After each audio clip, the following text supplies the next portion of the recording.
கண்டேன் சீதையை என்று ஆஞ்சநேய சுவாமி ஸ்ரீ ராமச்சந்திர பிரபுனிடத்தில் வந்து விண்ணப்பம் செய்கிறார். அதை கேட்டு எனக்கு என்ன பிரதி செய்ய முடியுமோ என்று ஸ்ரீராமர் ஹனுமான ஆலிங்கனம் பண்ணிண்டார், தன்னையே கொடுத்தார் என்கிறது பூர்வ கதை. அதுக்கப்புறம் ஸ்ரீராமர் கொஞ்சம் தியான மக்னனாக இருந்தாராம். கண்களை மூடின்னு இருந்தார். கண் கொஞ்சம் கலங்கி இருந்தது. அப்புறம் சொன்னார், அங்கே இருக்கக்கூடிய வானராளை பார்த்து, சீதை எங்கே இருக்கா என்கின்ற பிரவೃತ್ತಿ வந்தாச்சு, இருந்தாலும் சமுத்திரத்தை எப்படி கடக்க போகிறோமோன்னு கவலையாக இருக்குது அப்படிங்கிறார். அதை கேட்ட உடனேயே அதை பார்க்க சகிக்கலை, பார்க்க ஒண்ணாத சுக்ரீவ மகாராஜர் ராமரை பார்த்து ரொம்ப விசேஷமாக பேசுகிறார். பிரபோ, நீங்கள் வந்து இப்படி கவலைப்படலாமா? எப்பேற்பட்டவர் நீங்கள் கையில் வில்லை எடுத்துண்டு எந்த பாதையில் வரையலோ அந்த பாதையில் தேவர்களோ கந்தர்வர்களோ யட்சர்களோ யாரும் நிற்க முடியாது. அப்பேற்பட்ட பிரபாவசாலி இல்லையா? ததலம் சோகமாலம்பியே குரோதமாலம்ப பூபதே நிச்சேஷ்டாஹ க்ஷத்ரியாஹ மந்தாஹ சர்வே சண்டஸ்ய பிப்யதி நஹி பஷ்யாம்யஹம் கஞ்சித் த்ரிஷு லோகேஷு ராகவாக. நீங்கள் சோகத்தை அவலம்பிச்சது போரும், குரோதத்தை அவலம்பியுங்கள். உங்களுடைய ஆக்ஞையில் இத்தனை வானர கோட்டிகள் எல்லாரும் காத்துருக்கா. அத்தனை பேரும் உங்களுடைய கண் பார்வையினாலேயே இங்கேருந்து ஏகோட்பா தேன தே லங்காம், ஒரே ஒரு தாவில் அத்தனை பேரும் லங்கைக்கு போயிடுவா, லங்கையை சூர்ணமாக்கிடுவா, ராட்சசர்களை துவம்சம் பண்ணிடுவா. அவர்கள் உங்களுக்காக பிராணனையும் கொடுக்கறதுக்காக இங்கே பல கோடி வானர வெள்ளம் காத்துருக்கு என்று இருக்கும் பொழுது நீங்கள் ஏன் இப்படி மனசுக்குள்ளே சிரமப்படணும் என்று சுக்ரீவன் பேசுகிறார். சுக்ரீவன் இவ்வளவும் பேசினதுக்கப்புறம் ஸ்ரீ ராமச்சந்திர பிரபு ஹனுமானை பார்த்து கேட்குறார், லங்கை அப்படிங்கிறது எப்படி இருக்குப்பா, அதனுடைய கோட்டைகள்லாம் எப்படி இருக்குது, அதை பற்றி சொல்லும் என்று கேட்குறார். இது வரைக்கும் அதை கேட்கலை ராமர், ஹனுமானும் சொல்லலை. ஹனுமான் வந்ததுலேருந்து சீதையை பற்றி மட்டும்தான் பேசிகிட்டு இருந்தார். இப்போ தான் ராமரும் கேட்குறார். ராமர் கேட்ட உடனே தான் ஹனுமான் சொல்கிறார். ரொம்ப ஆச்சரியம். அது வந்து ஏன் அப்படின்னா, அந்த தோஷங்கள்லாம் வியுக்தனாக இருக்கணும். சசிவன் மந்திரி அப்படிங்கிறவன், அதாவது அபிருஷ்டோ பகுபாஷத்தே அனாஹூதா பிரவிசதி, அபிருஷ்டோ பகுபாஷத்தே அப்படிங்கிறதெல்லாம் மந்திரியினுடைய தோஷமாக விதுரர் சொல்கிறார், விதுர நீதி. அப்படி இருக்கும் பொழுது ராமர் கேட்குறார், ஹனுமான் சொல்கிறார், லங்கா எப்படி இருக்கு? லங்கா புனர் நிராலம்பா தேவதுர்கா பயாவஹா. 100 யோஜன தூரம் சமுத்திரத்தை தாண்டினா லங்கை. 4 பக்கமும் ஜலம் இருக்கிறதுனால இதுவே ஜலதுர்கம். தனியாக ஜலதுர்கம் இருக்க வேண்டிய அவசியம் இல்லைன்னாலும் கூட லங்கையினுடைய கோட்டையை சுற்றி ரொம்ப பெரிய அகழி இருக்குது. அந்த அகழியில் பயங்கரமான முதலைகளும் பயங்கரமான சுறா மீன்களும் இருக்குது. சுறான் மீன்களை கண்டெயின் பண்ணுற அளவுக்கான அகழின்னு பார்த்துக்கோங்க. பெரிய பெரிய மிகப்பெரிய கோட்டைகள்லாம் இருக்குது. அந்த கோட்டையை அது கல்லால் ஆன கோட்டை. அங்கே ஒவ்வொரு துவாரத்திலையும் பிரயுத்தம் நியுத்தம் அற்புதம் ராட்சசர்கள் நிற்கிறார்கள். அதான் கணக்கு. எங்கே என்னென்ன துவாரத்தில் எவ்வளோ ராட்சசால் என்னென்ன ஆயுதங்களோடு நிற்கிறா என்கிறதெல்லாம் சொல்லிட்டு போகிறார். இவ்வாறாக இந்த கோட்டைகள்லாம் விஸ்தீர்ணமாக இருக்குது. உள்ளுக்குள்ளே லங்கா அப்படிங்கிறது எவ்வளோ செக்யூரிட்டியோட பிரகாசிக்கிறது. அதாவது எப்பொழுதுமே எமர்ஜென்சி டைம் மாதிரியே இருக்குமா லங்கையினுடைய பவுண்டரியை பார்த்தா. எப்பயுமே அங்கே இருக்கக்கூடிய காவலாளிகளான ராட்சசர்கள்லாம் இருக்கா இல்லையா, அவள் எல்லாரும் என்ன பண்ணுவா அப்படின்னா, நாளைக்கு யுத்தம்னா எப்படி நிற்பாளோ அப்படி தான் நின்றுருப்பாளாம். அது மாதிரியான ஒரு லங்கா என்று ஹனுமான் இப்போ நான் சுருக்கமாக சொன்னதை ரொம்ப விஸ்தாரமாக சொல்கிறார். இந்த கணக்கெல்லாம் ஞாபகம் வச்சுட்டு சொல்லணும்னு நான் பிளான் பண்ணலை. அங்கே கணக்கெல்லாம் என்னெல்லாமோ இருக்குது. இப்படிலாம் இந்த லங்கையை பற்றி அதாவது லங்கையை பற்றி வெறும் வர்ணனை இல்லை, லங்கை அற்புதம் ஆச்சரியம் அது மாதிரி இல்லை. இது வந்து ஒரு டேட்டா. ஹனுமான் ப்ரெசன்ட் பண்ணுறது வந்து ராமச்சந்திர பிரபுணத்தில் அப்படியே டேட்டாவை ப்ரெசன்ட் பண்ணின்னு போகிறார்.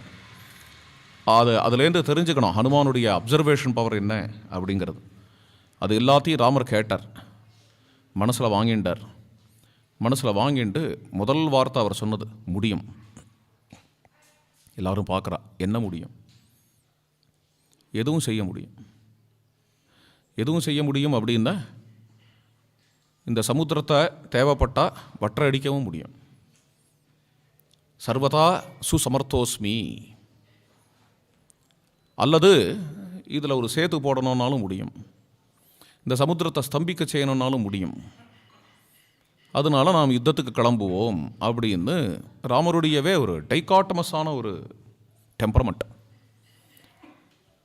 அதாவது என்ன சொல்லுவா, 360 டிகிரியா, இங்கேருந்து 180யா, இங்கேருந்து அங்கே அப்படி. அது என்னென்ன, முதல் சர்க்கத்தில் கவலைப்பட்டு இருந்தார், கண் கலங்கி இருந்தது, சமுத்திரத்தை எப்படி கடக்க போகிறோமோன்னு. இப்போ என்ன அப்படின்னு பார்த்தேன்னா, சாகரோச்சோஷனேனவா, சமுத்திரத்தையே எங்கே சமுத்திரத்தை கடக்க முடியுமான்னு கவலைப்பட்டது எங்கே, சமுத்திரத்தை வற்றடிக்க முடியும்னு சொல்கிறது எங்கே, இப்படி இருக்காரே அப்படின்னு எல்லாத்துக்குமே காரணம் இருக்கும். சததா அவிததக்கிரியா. எந்த ஒரு காரியத்தையும் ராமர் வியர்த்தமாக பண்ண மாட்டார். சமுத்திரத்தை வற்றடிக்கவும் என்னால் முடியும் அப்படின்னு இப்போ என்ன சொல்கிறாரோ அதுதான் உண்மை. முன்னாடி கவலைப்பட்டாரே அப்படின்னு இப்படி கவலைப்படுற மாதிரி காட்டிண்டா சுக்ரீவனுடைய உற்சாகம் வளரும். சுக்ரீவன் என்ன உற்சாகப்படுத்தும் பொழுது அவனுடைய உற்சாகமும் வளரும் என்பதற்காக இருக்கலாம். அல்லது சுக்ரீவன் என்னுடைய ஆருயிர் தோழன், நான் கவலைப்படும் பொழுதெல்லாம் சமாதானப்படுத்துவான்ங்கிறத வானராளுக்கு காட்டுறதுக்காக இருக்கலாம். ரொம்ப விஷனரி ராமர். பிற்காலத்தில் இங்கே அயோத்தியாவில் உட்காந்துட்டு இங்கே ராமாயணம்னு ஒன்று பாராயணம் பண்ணுவா, அதை எடுத்து சொல்கிறவர்னு ஒருத்தர் இருப்பார். அவள்லாம் சுக்ரீவன் எப்படி ராமரை உற்சாகப்படுத்தினார் அப்படின்னு சொல்லணும், அந்த சுக்ரீவனுடைய புகழ் நிலைநாட்டப்படணுங்கிறதுக்காக இருக்கலாம். அதுக்கு பல காரணம் இருக்கலாம். ஆனால் அவரோட யதார்த்தம் என்ன அப்படின்னு, சர்வதா சுசமர்த்தோஸ்மிங்கிறது தான் யதார்த்தம். அது சுக்ரீவனுக்கே தெரியும். அதனால தான் அவன் சொல்கிறான், கசக்தஸ்ய தேவசிய விக்யாதஸ்ய ஸ்வகர்மனா தாதிருசம் விக்ரமம் வீர பிரதிகர்த்தும் அறிந்தமா. ஸ்வதகாவே எதையும் செய்கிறவர். ஸ்வதகா அவருக்கு வேற ஒருத்தருடைய எதிர்பார்ப்பு தேவையில்லை, வேற ஒருத்தருடைய உதவி தேவையில்லை. அவர் இச்சன் ஹரிகணேஸ்வராங்கிறதுல எல்லாம் அடக்கம். வேற ஒருத்தரோட உதவி தேவை இல்லாதபடி தானே நிமித்த காரணமாகவும் இருந்து உபாதான காரணமாக வேற ஒரு உதவி தேவையில்லாமல் தானே உபாதான காரணமாகவும் இருந்து ஜகத்தையே சிருஷ்டித்தவர். அப்படி இருக்கக்கூடியவருக்கு இது எம்மாத்திரம், என்னோட உதவி தேவையாங்கிறான் சுக்ரீவன். கஷக்தஸ்ய தேவசிய, அந்த உதவி தேவையா இருந்தாலும் அவரோட பியூட்டி என்ன அப்படின்னு, அவருக்கு உள்ள தனியே அழகு என்ன அப்படின்னு, பல பேர்கள் உதவி பண்ணா மாதிரியும் அந்த உதவியால் தான் தான் எல்லா காரியத்தையும் சாதிச்சா மாதிரி காட்டின்னு இருப்பார். யார் யார் உதவுறாளோ அவள்லாமுமே அதை புரிஞ்சவா. எதுன்னு அவர் நினச்சா அவராலேயே முடியும். ஏதோ நம்மளுக்கும் பேரை கொடுக்குறார் அப்படின்னு ஹனுமானுக்கோ அல்லது சுக்ரீவனுக்கோ யாருக்குமே தெரியும். ராமச்சந்திர பிரபு உடனே சேனாதிபதியை கூப்பிட்டார். நீலன் என்று பெயர். நீலனை பார்த்து சொன்னார், பலமூலவதா நீல சீதகானன வாரிணா பதா மதுமதா சாசு சேனாம் சேனாபதே நயே சேனாம் சேனாபதே நயே. எந்த மார்க்கத்தில் அழைச்சிட்டு போகிறதுங்கிறது சேனாபதிக்கு ரொம்ப முக்கியமான விஷயம். அதனால தான் அந்த சேனாபதி பின்னாடி யுத்தம் பண்ணும் பொழுது அவன் எப்படி நிர்வாகம் பண்ணுறாங்கிறத விட, ஒரு இடத்துக்கு படையை எடுத்துட்டு போகிறோம் என்றால் அந்த மார்க்கத்தை நிர்வாகம் பண்ணுறது சேனாதிபதி அப்படிங்கிறவன் செய்ய வேண்டிய முக்கியமான காரியம். போகிற மார்க்கங்கள் நிறைய காய்கனிகள் நிறைஞ்ச மார்க்கமாக, ஜலவசதி உள்ள மார்க்கமாக பார். ஏன்னா வானர வீரர்கள் அப்படிங்கிறவா காய்கனிகள் மட்டும்தான் சாப்பிடுவா. எனக்கு தெரிஞ்சாவா எங்கேயுமே குக்குடு ஃபுட்டு கூட சாப்பிட்டதில்லை. அப்புறம் தானே நான்வெஜ். இதில் அவள் காய்கனிகள் மட்டும்தான் சாப்பிடுவா. அதனால இதை சொல்கிறார். மாமூல் குரங்கு கூட நான்வெஜ் சாப்பிடாது, பேன் சாப்பிடும், அப்புறம் கொஞ்சம் கிளியை சாப்பிட்டுக்கும், அவ்வளோதான். மற்றபடி அது ஒன்றும் சாப்பிடாது நான் பார்த்த வரைக்கும். இல்லை நிஜமாகவே இது ரெண்டு தான் மைல்டாக இப்படி சாப்பிட்டுக்குமே தவிர மாமூல் குரங்கு நான்வெஜ்கிட்டேயே போகாது. அப்படி இருக்கும்பொழுது அந்த வானராள்ங்கிறது அதுவே வேற, அது கம்ப்ளீட்டாக. அவள் இதையும் சாப்பிட மாட்டா, கிளிகளெலாம் காய்கனிகள் கிழங்குகள் இதுதான் சாப்பிடுவா, தேன் குடிப்பா. அதனால பதா மதுமதா சாசு. அப்படி ஒரு பாதை, அந்த பாதை சுத்தமான பாதையாக இருக்கா பாரு. போகிற வழியிலேயே எங்கேயாவது அங்கே உள்ள புதர்களெல்லாம் ராட்சசர்கள் பதுங்கிண்டு வானராளை அட்டாக் பண்ணுறதுக்கான வாய்ப்பு இருக்குது. அங்கேயே யுத்தத்தை ஆரம்பிக்கிறதுக்கான யுத்தம் எப்போ வேணால் ஆரம்பிக்கும். ராவணன் சுசமர்த்தனதுக்கு.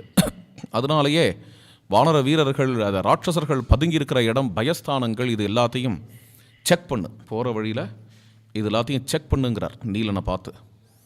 அதை செக் பண்ணி அழைச்சிட்டு போக வானர வீரர்கள், லட்சக்கணக்கான வானராள் இப்போ நகரணுங்கும் பொழுது நகரங்களுக்குள்ளே போய் டிஸ்டர்ப் பண்ண வேண்டாம். வர்ஜயன் நகராபியாசானு ததா ஜனபதான பீகே, ஜனபதங்கள் நகரங்கள் இது எல்லாத்தையும் தவிர்த்துட்டு காட்டுப்பாதை வழியாகவே இங்கிருந்து கிளம்பி நேர இது வரைக்கும் போகலாம், அதாவது தட்சிண சமுத்திரம் வரைக்கும் போகலாம் என்று ராமச்சந்திர பிரபு சொல்கிறார். ராமர் எவ்வளோ விஜிலண்ட்டாக இருக்கார். புதர்களெல்லாம் ராட்சசால் ஒளிஞ்சுட்டு இங்கேயே யுத்தத்தை ஆரம்பிச்சுடுவா, அதுனா நடக்கணும். ராவணனுக்கு இருக்கக்கூடிய அபாரமான மேதைக்கு அப்படின்னா பண்ணியிருக்கணும். அல்லது இவர் சமுத்திரத்தை நோக்கி தபஸ் பண்ணும்பொழுதே வந்து அட்டாக் பண்ண வேண்டாமா? அல்லது சேத்துவை கட்டும் பொழுதே வந்து அட்டாக் பண்ண வேண்டாமா? இது எதுவும் எப்படி பண்ணாத இருந்தான் ராவணன். அவன் ஒன்றும் முட்டாள் இல்லை. இது எதுவும் எப்படி பண்ணாத இருந்தான், எப்படி தன்னோட ஊர் வரைக்கும் வர விட்டான் அப்படிங்கிறதுக்கு வால்மீகி ராமாயணத்தில் பதில் இல்லை. வால்மீகி ராமாயணத்தில் பதில் இல்லை என்பதனால அவரவர்கள் அனுமானம் எடுத்துக்கலாம். அது வந்து ராவண முட்டாள் அதனால செய்யலை, அது அவ்வளோ சுவாரஸ்யமாக இல்லை. இந்த அனுமானம் சுவாரஸ்யமாக இல்லை. பின்ன எதனால் அவன் செய்யலைங்கிறத கம்பன் சொல்கிறார், ஆச்சரியமாக சொல்கிறார். என்னென்னா அவன் அறியாமையே அன்கான்ஷியஸாக அவன் மனசில் என்னென்ன ராமரோட மோதினான்னா நம்ம அடி வாங்குவோமோ தோற்று போயிடுவோமோ அப்படிங்கிற பீதி உண்டுங்கிறதுனால தானே ராமரை அப்புறப்படுத்திட்டு சீதையை கொண்டு வந்தது இல்லையா? அதனால தானே. அதனாலேயே என்ன பண்ணான் அப்படின்னு அன்கான்ஷியஸாக இந்த ப்ராசஸ் இருக்கிறதுனால நாளைக்கு பார்த்துக்கலாம் அப்படின்னு தள்ளி போட்டுட்டு வரான். இது அங்கதன் தூதும் போது சொல்கிறார் கம்பன். அங்கதன் சொல்லலை, கம்பன் சொல்கிறார். அதை தள்ளி போட்டுட்டு வரான் ராவணன்.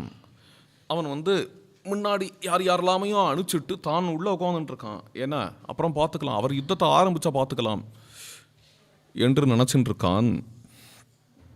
ராமச்சந்திர பிரபு கிளம்புறார். அக்ராணீகம் மகாபலாஹா கபிசங்காஹ பிரகர்ஷந்து, அக்ரபதம் முதல்ல வர போகக்கூடிய லட்சக்கணக்கான வானராளுக்கு அந்த வானர வீரர்களை மேலே அழைச்சிட்டு போகிறதுக்கு முன்னாடி கஜன் கவாட்சன் கவயன் சரபன் கந்தமாதனன் மைந்தன் திவிதன் இவாள்லாம் போகணும் நீலனோட கூட. வலது பக்கம் ரிஷபன் போகணும். அப்படி அமைஞ்சிருக்குது. சதவலி அப்படிங்கிற வானரன் இடது பக்கமாக போகணும். பின்னாடி 2 வயசானவா, சீனியர் மோஸ்ட், அவள் வந்து லாஸ்ட்டாக வரணும். யாருன்னா ஜாம்பவான் சுஷேனன் என்ற வானர வீரர்கள். அவள் பின்னாடி வருவா. மத்தியில் யார் வருவான்னு, யாஸ்யாமி பலமத்யேகம் பலௌகம் அபிஹர்ஷயன் அதிருஹ்ய ஹனுமந்தம் ஐராவதமிவேஸ்வரஹா.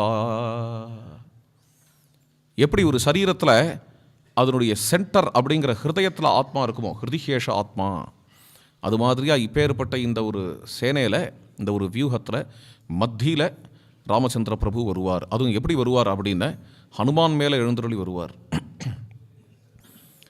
அதை பார்க்கறதுக்கு எப்படி இருக்குன்னா ஐராவதத்து மேலே தேவராஜன் வரதை போல இருக்கும். லக்ஷ்மணேனைஷ சஞ்யாத்து அங்கதேனைஷ சஞ்யாத்து லக்ஷ்மணஹா ச அந்தகோபமஹ சார்வபௌமேன பூதேஷஹாயா திரவிணாதிபதிர் யதா. சார்வபௌமங்கிற யானை மேலே குபேரன் உட்காந்துட்டு வந்தால் எப்படி இருக்குமோ அது மாதிரி அங்கதன் மேலே லக்ஷ்மணன் வருவார். அப்படி ராமரும் லக்ஷ்மணருபா இந்த சேனையில் மத்தியில் வந்துட்டு இருந்தான்னா, ஏன் மத்திய பாகத்தில் வரணும்னா பலௌகம் அபிஹர்ஷயன்னு, இந்த மொத்த சேனையையும் உற்சாகப்படுத்தி கொண்டு சார்ஜ் பண்ணிட்டு வரணும். அது மாதிரி மொத்த சேனையும் பின்னாடி இருக்கக்கூடிய சேனைகள்லாம் ராமருடைய பின்னழகை பார்த்து உற்சாகப்படுவா, முன்னாடி இருக்கக்கூடிய சேனைகள்லாம் ராமருடைய முன்னழகை பார்த்து உற்சாகப்படுவா. எல்லாருக்கும் தரிசனம் கொடுத்துட்டு வரார்.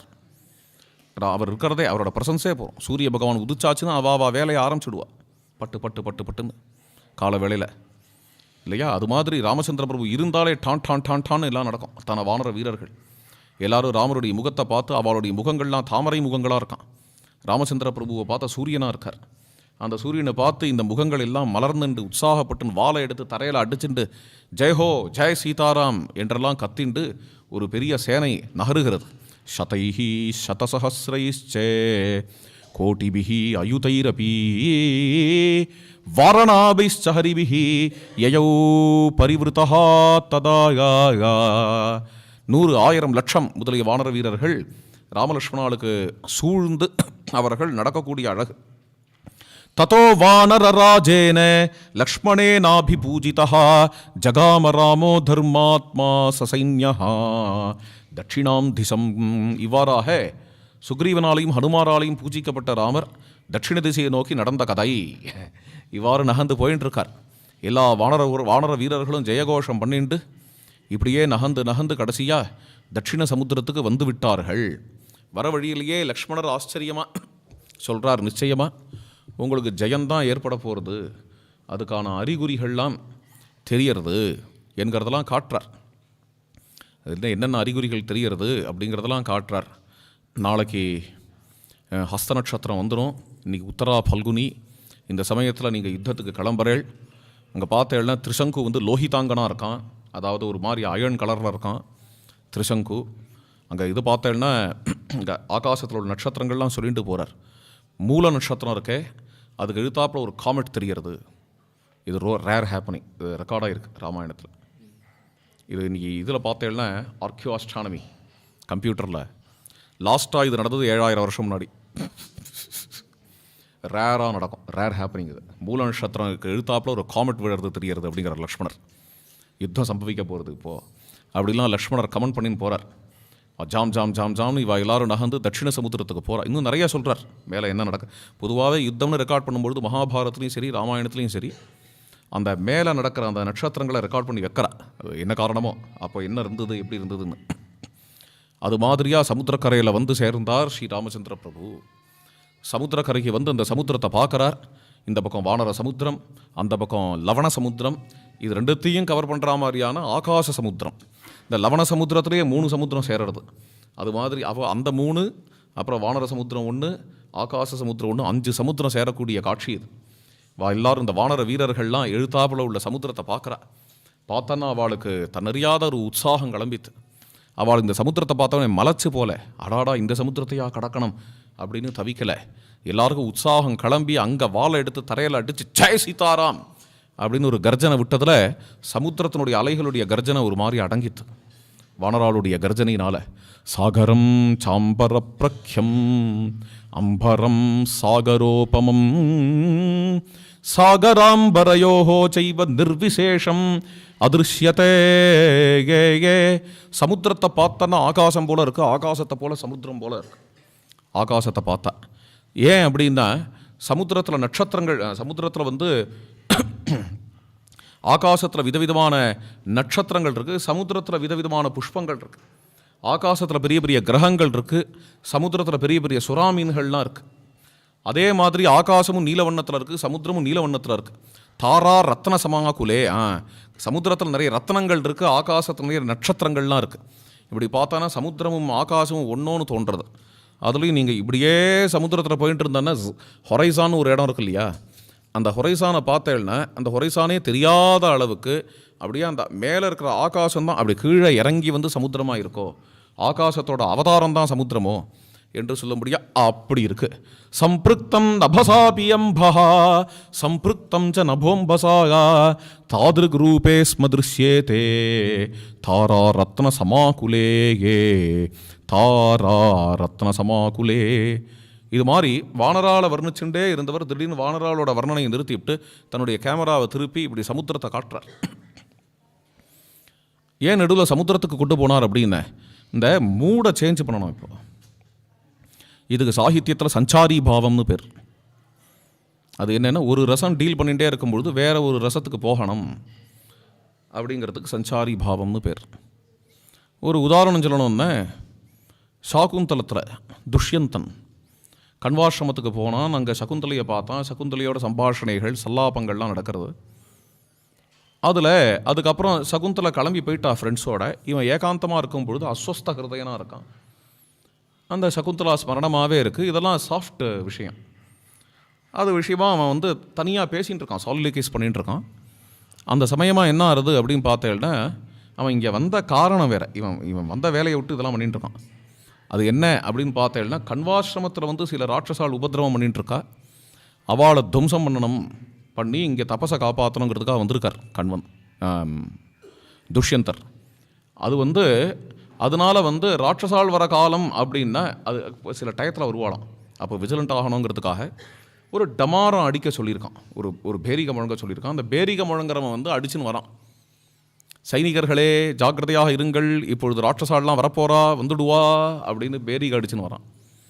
அது வரைக்கும் இப்படி சகுந்தலையே நினச்சிட்டு இருந்த அந்த துஷ்யந்தன் திடீர்னு அப்படி ஒரு பேரிகை அடித்த உடனே பட்டுன்னு எழுந்துண்டு கையில் வில்ல எடுத்தான். அங்கே ஒரு புது துஷ்யந்தனை பார்க்குறோம். இது சஞ்சாரி பாவம், அதாவது அப்படியே சிங்காரத்திலேயே இருந்துட்டு இருக்கும்போது திடீர்னு வீரியமாக மாறுறது அந்த காவியம், அந்த நாடகம் இல்லையா. இது ஒரு உதாரணம் சொன்னேன். இங்கேயும் அப்படி தான் ராமாயணத்தில் இங்கே வால்மீகி சஞ்சாரி பாவத்தை கொண்டு வரார். அது என்னென்ன, இத்தனை வானரால் அழைச்சிட்டு படை புட்டை சூழ கோதண்டபாணி வரார் அப்படிங்கிறது வீரியரசம். அந்த வீரியரசம் சொல்லும் பொழுதே இந்த வீரியரசம் வந்து சிங்கார ரசமாக மாறப்போகிறது. இப்போது காளிதாசனுக்கு வந்து சிங்காரம் வீரியமாக மாறுறது, இங்கே வீரியரசம் சிங்கார ரசமாக மாறப்போகிறது. திடீர்னு தோன்றது வீரியரசம் சிங்கார ரசமாக மாறுறது தான் காவியத்தோட தீமை இங்கே. ஏன்னா இவ்வளோ பெரிய யுத்தம் எதுக்கு நடக்கிறதுனா அவளை அழைச்சிக்கிறதுக்காக இல்லையா. அதாவது காருண்யம் வீரியத்தில் முடியும், வீரியம் சிங்காரத்தில் முடியும்னு இருக்குது காவியத்தோட மெத்தேடு வந்து காருண்யம் வீரியத்தில் ஓயும், வீரியம் சிங்காரத்தில் ஓயுங்கிற மாதிரி இருக்குது இங்கே. அதனாலேயே என்னென்ன இப்போ ராமச்சந்திர பிரபுவுக்கு இங்கே வீரிய ரசத்துலேருந்து சிங்கார ரசத்துக்கு பாவம் மாறப்போகிறதுங்கிற இடத்துல அது எப்படி மாற்றுறாருன்னு பாருங்கோ. வானராள்லாம் வர்ணிக்கிறார், வீரிய ரசத்தை வர்ணிக்கிறார், இவெல்லாம் வந்து கேம்ப்பு போட்டிருக்கா அதையும் வர்ணிக்கிறார், அந்த கேம்பெல்லாம் எப்படி இருக்குங்கிறதையும் வர்ணிக்கிறார். இத்தனையும் வீரிய ரசம். இதுக்கப்புறம் அந்த கேமராவை திருப்பி சமுத்திரத்தை வர்ணிக்கிறார். சமுத்திரத்தை ரசிக்கிறதும் வீரிய ரசம்தான், சமுத்திரத்தை வர்ணிக்கிறதும். அதில் உள்ள அலைகள்லாம் மகா பேரிய இவாகவே பேரிகள் முழங்குற மாதிரி முழங்கிறது. வானராள்லாம் அதை பார்த்து உற்சாகத்தை அடைஞ்சா. சமுத்திரம் தாம் தூம்னு இருக்குது, ஆகாசம் மாதிரி இருக்குது, ஆகாசமும் சமுத்திரமும் கலந்துடுத்தோன்னு தோன்றது, ஆகாசமே சமுத்திரமாக இறங்கியிருக்கோன்னு தோன்றது. இது எல்லாம் வீரியரசம். அப்புறம் இப்படி சமுத்திரத்தை வர்ணிச்சுட்டே வரும்பொழுது அதை திடீர்னு என்ன பண்ணுறார் அப்படின்னா அப்படியே சிங்கார ரசமாக மாற்றுறார். சமுத்திர வர்ணனையிலேயே சிங்கார ரசமாக மாற்றுறார். எப்படி மாற்றுறார் அப்படின்னா சமுத்திரத்தை போல் ஆகாசமாக தோன்றது, ஆகாசத்தை பார்த்த சமுத்திரம் போல் தோன்றது, அங்கே நட்சத்திரங்கள் இருக்குது, இங்கே ரத்னங்கள் இருக்குதுன்னு சொல்லிகிட்டே வந்தவர் அதுக்கப்புறம் சொல்கிறார் ஆகாசத்தில் சந்திரன் இருக்குது, சமுத்திரத்தில் 1000 சந்திரன் இருக்குது. பிரதி சந்திர சமாகுலம் சந்திரோதய சமுத்தூதம் பிரதி சந்திர சமாகுலம் பினஷ்டீவதரங்காக்ரைஹி அர்ணவஹா பேனச்சந்தனம்.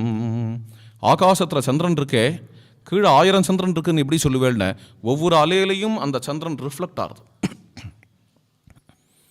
சந்திரன் ரிஃப்ளெக்ட் ஆகுது. ஒரு ஃபிசிக்ஸ் லாங்குவேஜில் சொல்லணும்னா அந்த மேலே இருக்கிற சந்திரன் பார்ட்டிக்கலாக இருக்குது, சமுத்திரத்தில் உள்ள சந்திரன் வேவாக இருக்குது. இந்த தரங்கத்தில் பார்த்தீங்கன்னா ரவுண்டாக அப்படிலாம் தெரியல, பார்ட்டிக்கலாக தெரியல, இது அப்படி வேவாக இருக்குது. இந்த குவாண்டம் ஃபிசிக்ஸில் சொல்லுவா லைட்டு ஒரே சமயத்தில் பார்ட்டிக்கலாகவும் வேவாக இருக்குன்னு அப்படின்பா. அது மாதிரி மேலே இருக்கக்கூடிய சந்திரனை பார்த்தோன்னா பார்ட்டிக்கலாக இருக்குது, இங்கே வந்து வேவாக இருக்குது. அந்த ரிஃப்ளெக்ட் ஆகிற சந்திரன் வந்து அந்த தரங்கத்தோடு சேர்ந்து வருது. இது எப்படி இருக்குது அப்படின்னா பினஷ்டீவதரங்காக்ரைஹி அர்ணவஹாயா பேனச்சந்தனம் ததாதாய கரைஹி இந்துஹு லிம்பதீவ திகங்கனாஹாயா. மேலே இருக்கக்கூடிய சந்திரன் என்ன பண்ணுறான்னா அவன் வந்து இந்த சமுத்திரத்தில் தன்னுடைய ஆயிரக்கணக்கான கிரணங்களாகிய கைகளை கொடுத்து அப்படியே சந்தனத்தை அரைக்கிறான். இந்த சந்தனத்தை அரைச்சு 4 பக்கமும் அந்த ஜலம் தெரிக்கிறது இல்லையா, அதை பார்த்த தன்னுடைய பிரியைகளாகிய திக்குகளுக்கு அந்த சந்தனத்தை எடுத்து பூசுகிற மாதிரி இருக்குது அப்படின்னு இந்த சிங்கார ரசத்தை கொண்டு வந்துட்டார். ராமச்சந்திர பிரபு அந்த சமுத்திரம் பார்த்த உடனேயே சமுத்திரம் ராமரை பார்க்கறது, ராமர் சமுத்திரத்தை பார்க்குறார். பிரதம தரிசனம் ஹனுமத் ராம சமாகமம் மாதிரி. ஏன்னா அவர் அங்கே அயோத்தியாலயம் வந்திருக்கார், சமுத்திரத்தையே பார்த்ததில்லை. நார்த் இந்தியாவில் நிறைய பேர். இங்கே ஒரு மாமி இருப்பா பக்கத்தாத்தில், சரோஜ் மிஸ்ரான்னு பேர். அவள் ராமச்சரணத்தை அடைஞ்சுட்டா. நீங்கள் வாங்கோ, அங்கெல்லாம் வாங்கோ, தட்சிணத்துக்கு வாங்கோ அப்படின்னு. தட்சிணத்துக்கு நான் வந்தேன்னா சமுத்திரம் காட்டுவேளா, சமுத்திரமே பார்த்ததில்லை அப்படின்பா. ராமச்சந்திர பிரபு முதல்ல சமுத்திரத்தை பார்க்குறார். சமுத்திரம் முதல்ல ராமரை பார்க்குறது. அந்த உற்சாகத்தில் என்ன ஆச்சு அப்படின்னா அந்த சமுத்திரம் வந்து ராமரை பார்த்து சிரிக்கிறது, நுரைகளால் சிரிக்கிறது. ஹசந்தமிவ பேனௌகைஹி சிரிக்கிறதேன்னு பார்த்தோன்னா அந்த அலைகள் நர்த்தனம் ஆட ஆரம்பிச்சு. நிருத்தியந்தமிவச்ச ஊர்மிபிஹி சந்திரோதய சமுத்தூதம் பிரதி சந்திர சமாகுலம் பினஷ்டீவ தரங்காக்ரைஹே அர்ணவஹா பேனச்சந்தனம் ததாதாய கரைரிந்துஹு லிம்பதீவ திகங்கனாஹாயா. சந்திரனாகிய பிரியன் திக்குகளாகிய பிரியைகளுக்கு சந்தனத்தை அரைச்சு பூசி விடுற மாதிரி இருக்குங்கிற அந்த ஒரு காட்சியில் ராமர் அப்படியே தியான மக்னனாக இருக்கார் சமுத்திர கரையில். சந்திரோதயம் கொஞ்சம் கொஞ்சமாக ஆரம்பிச்சுடுத்து இல்லையா, அந்த சந்திரனை பார்த்து அவர் அப்படியே சீதா ஸ்மரணைக்கு போகிறார். சீதா ஸ்மரணையில் இருக்கார். இது ஒரு விதமாக வியோகம்னு சொல்லலாம், இன்னொரு விதமாக பூர்வராகம்னு சொல்லலாம். பூர்வராகம்னு சீதையை சீக்கிரம் பார்த்துட போகிறோங்கிற ஒரு ஆவல். இன்னும் கொஞ்ச நாளில் சீதை அவ்வளோதான், இங்கேருந்து இப்படி கொஞ்சம் இந்த சமுத்திரம் தான் பாக்கி, நடுவில் சமுத்திரத்தை தாண்டியாச்சுன்னு சீதையை அடைஞ்சிடுவோம். அவ்வளோ கிட்டக்க வந்துவிட்டோம், சீதை கிட்டக்க வந்துவிட்டோம். அப்படிங்கும் பொழுது, ஏ காற்றே, நீ சீதையை போய் தொட்டுட்டு தான் வரையோ. வாஹி வாதயத காந்த தாம் ஸ்பிருஷ்ட்வா மாமபி ஸ்பிருஷே. எங்கே சீதை இருக்காளோ அவளை போய் தொட்டுட்டு இங்கே வந்து என்னையும் தொடு. அது மூலமாக அவளுடைய ஸ்பர்சத்தை உணர்கிறேன். தொயிமே காத்திர சம்ஸ்பர்ஷா சந்திரே திருஷ்டி சமாகமஹ சந்திரே திருஷ்டி சமாகமஹ. அதே மாதிரி நான் எந்த சந்திரனை பார்க்குறேனோ அதே சந்திரனை தான் சீதையும் பார்க்குறா. சீதை பார்க்குற சந்திரனை தான் நான் பார்க்குறேன். சந்திரனால் எங்கள் 2 பேருக்கும் திருஷ்டி சமாகமம் ஏற்படுறது. ராட்சசர்களை துவம்சம் பண்ணி சீதாதேவி நான் அடைய போகிறேன். அது எப்படி இருக்குது அப்படின்னு மேக கூட்டங்களை தள்ளிண்டு அந்த சந்திரகிரணம் வரா மாதிரி ராட்சசர்களை கதா விக்ஷோபியரட்சாம்சி விதூய சரதான் நீலான் சசிரேகா சரஸ்விவேகே அப்படிங்கிற மாதிரி அந்த சந்திர ஜோத்ஸ்னா, சந்திரனோட ரோஷினி, அது எப்படி மேகங்களை தள்ளிண்டு வெளியில் வருவோம், அது மாதிரியாக ராட்சசர்களை தள்ளிண்டு சீதாதேவி என்னை பார்க்கறதுக்காக வரப்போறா. கதானுச்சாரு பிம்போஷ்டம் தஸ்யாக பத்மமிவானனம் ஈஷதுன்னம்ய பாஸ்யாமி ரசாயனம் இவாதுரஹ ரசாயனம் இவாதுரஹ.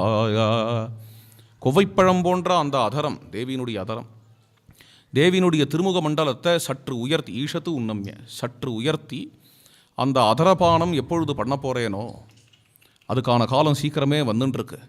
அப்படி நான் அதரபானம் பண்ணும்போது அவள் என்ன பண்ணுவா அப்படின்ன தன்னுடைய திருக்கரத்தை அப்படி மேலே கொண்டு வந்து என்னுடைய பின்கழுத்தில் போட்டுண்டு சீதாதேவி சோத்கண்டா கண்டமாலப்யேகே, உத்கண்டையோட கூட அந்த மையலோட கூட என்னுடைய கண்டத்தை அப்படி பிடிச்சிண்டு சோத்கண்டா கண்டமாலம் பியே மோட்சதி ஆனந்தஜம் பயஹா, என்னுடைய விசாலமான வட்சஸ்தலத்தில் ஆனந்த கண்ணீரை வடிப்பாள். அப்பேற்பட்ட சீதையை நான் பார்க்க போகிறேன். இது என்ன கொடுமைப்பா வாழ்க்கையில். ஏன் அப்படின்னா, நானும் சீதையும் விளையாடும் பொழுது எங்களுக்குள்ள அந்த ரத்ன ஹாரத்தை சீத்தை போட்டுக்க மாட்டா, அது ஒரு தடையாக இருக்கும்னு நினைப்பா. அப்படி இருக்கும் பொழுது எங்களுக்கு மத்தியில்